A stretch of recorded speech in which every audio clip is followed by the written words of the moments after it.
Hello, my name is Kayla and I want to welcome you to my channel.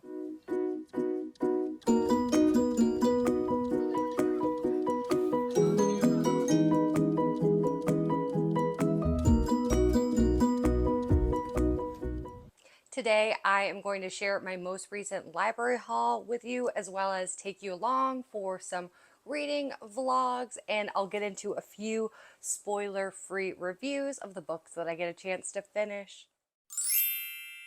I wanted to start off by talking about how I am a lifelong library lover. I remember going as a kid, they would have these wonderful summer reading challenges where you would get little rewards. There was like a tracker and you would have like stickers that would you check them off.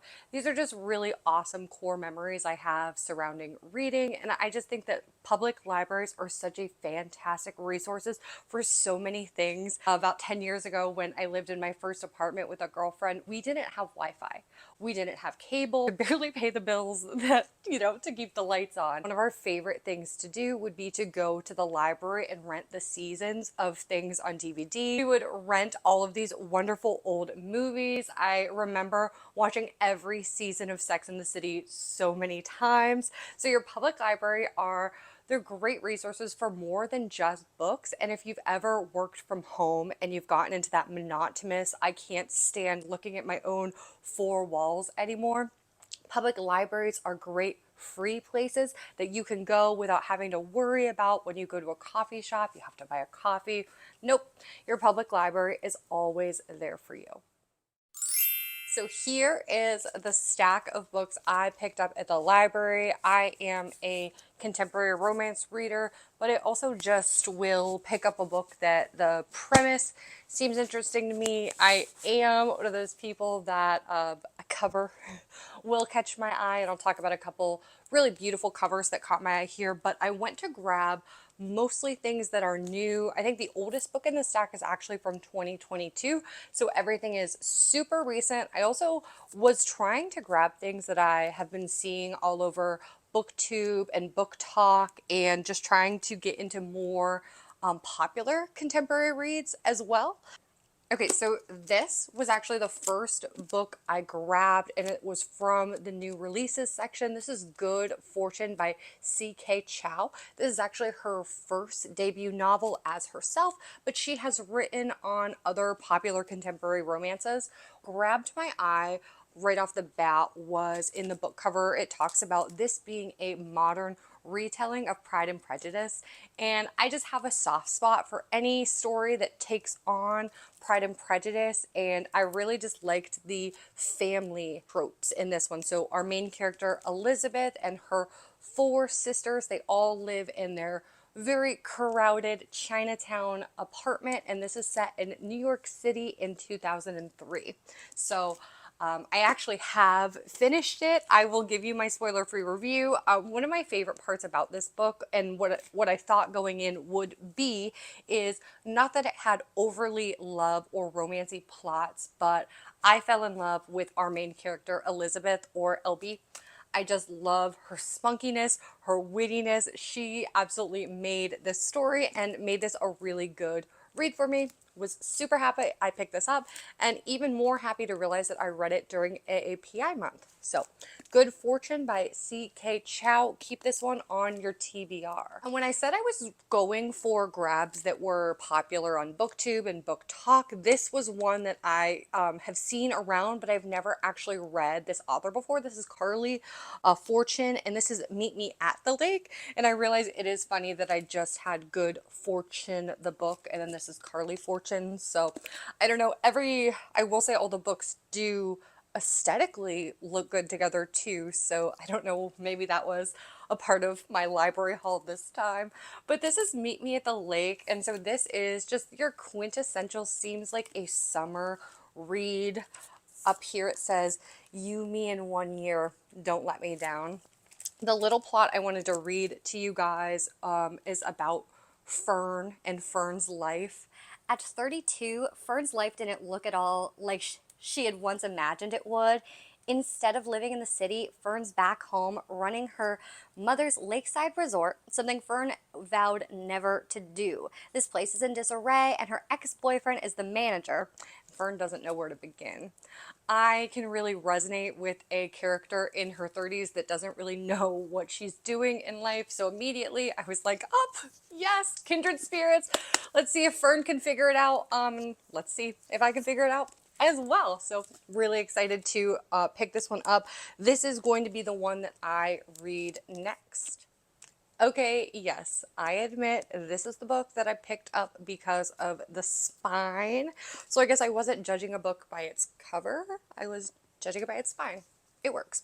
But then everything I saw once I picked this book up just kept screaming that I needed to take it with me. This is Girls with Bad Reputations by Xio Axelrod, which, first off, what a fantastic name. I was just like, yes, yes. And then I flipped the book over to read the little synopsis, and the first line is, all her life, Kayla. And I was like, oh my gosh, our female main character's name is Kayla? Well, I'm absolutely taking this book. I don't care what it's about at this point. But I did continue to read on to make sure I would like it. And the little blurb I want to pull out for you guys is that she also has a little family turmoil. She is a part of a successful band, and they are getting ready to go on their first band tour. Desperate to find an outlet from her controlling mother, she picked up a pair of drumsticks, forever altering the rhythm of her life. Since then, she's been determined to make her own way, finding her home with her bandmates, even as she fights to keep her past and her present firmly separate. So I, right off the bat, love this idea that our female main character is wrestling with something. It seems like she is in this place where she is maybe finally reaching her dreams, and she is trying to keep all of the stuff from her past in the past. But judging by the size of this book, I don't think she is going to be able to do that. I'm really excited to dive in. The band in this book is called The Lilies, and they're actually, this is actually the second book. I've done this several times before, and it always kind of seems to happen when I'm at the library. I pick up a book that is in the middle of the series, but this book is about a different main character. So I'm going to read it as a standalone. I find myself doing that often, and then I will go back and read the series if I liked it. Just fun stuff there. I'm excited to give this one a read and potentially go back to the first. And then finally, this was a quick library trip for me. This was like boyfriend and dog are in the car. You have to go. You do not have long, but make sure you grab some good books. And so one of the end caps was books that were all about Florida. This one caught my eye. This is Florida Woman by Deb Rogers. This is about another female main character that is just kind of going through it in life. Here's your blurb. When the chance comes for her to escape viral infamy and imminent jail time by taking a community service placement in Atlas, a wildlife shelter for rescued monkeys, it seems like just the fresh start Jamie needs to finally get her life back on track. Until it's not. So really excited to go in. I am down here in Florida. So excited to take this one on. It's also a little bit shorter of a book. Everything else I grabbed was about 400 pages, and this one is only about 340. So excited to give this one a read.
Okay, so I am right about at the halfway point in the book, and it's funny because I was going to talk about there being two separate love interests being introduced, but actually there are three.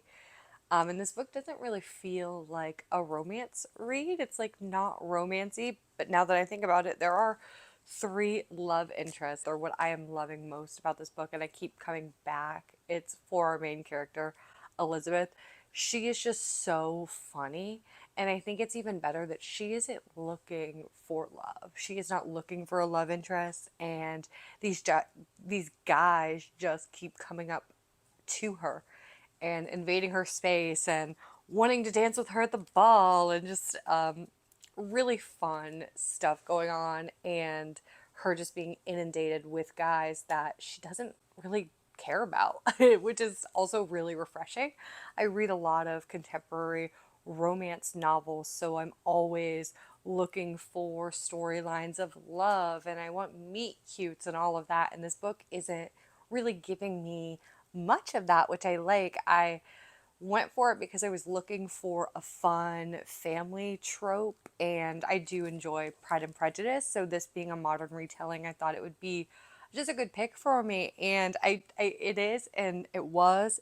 I should say it is. I'm like I said in the middle of it right now. I'm on page 170, so making my way through, but I did want to just read this fun quote from Elizabeth early on in the story, and this was just kind of told me what kind of female main character she was going to be. She was going to be one that was outspoken and one that was witty, which I really do enjoy. So here's the scene, and Jade is her mom. Any hopes Jade harbored for brokering a peace ended with the next shot. It's not as if their demands are reasonable, he replied. But we're easy to blame, so we're blamed, said Darcy. Elizabeth slapped a handful of paper napkins onto the table for their guest. Well, won't someone think of the developers?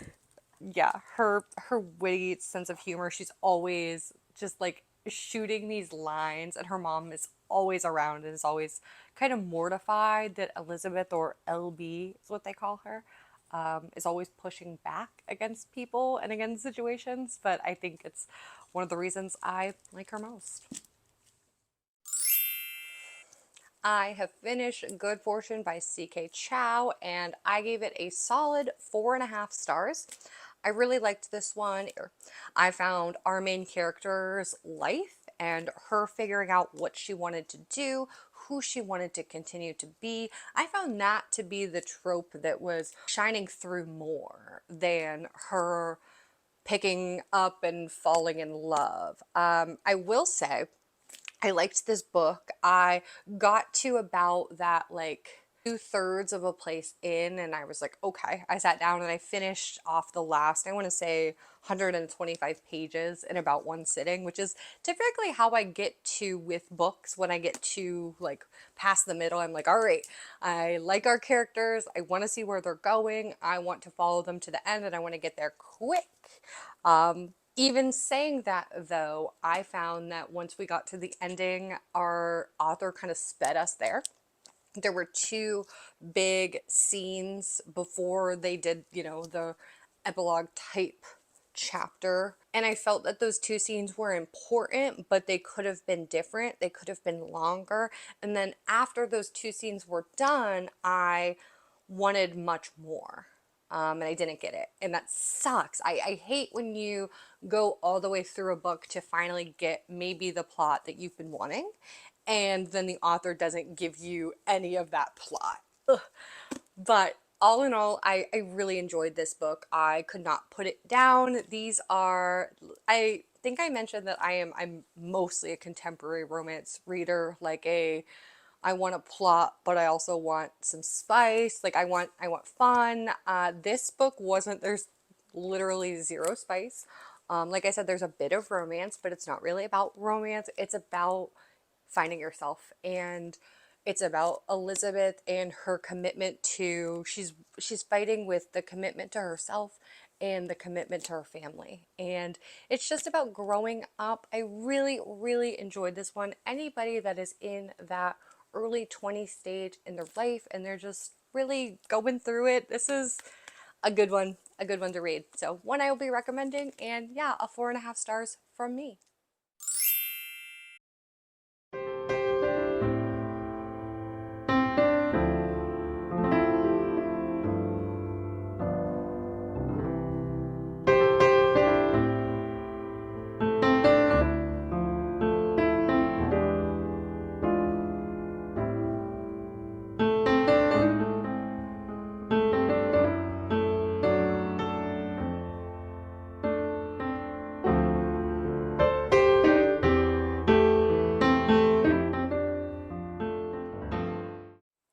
Thank you all for joining me today. I really appreciate it, and I hope that you enjoyed some cozy reading vibes. Hopefully, I inspired you to take your next trip to the library, and if you aren't a member of your local public library, hopefully you take the steps to make that happen. There's just so many wonderful things, and who doesn't want to hang out in a place with a bunch of books? Please consider subscribing, liking, and commenting. I would love to get to know you in the comments, and I will absolutely comment back. Subscribe if you're looking for more cozy and reading content. I have a couple videos in the works, including rereading series that I read 10 years ago and going back through my old Goodreads challenge. So if those things interest you, make sure you subscribe and hit the bell notification button to know when my next video posts. Have a great day.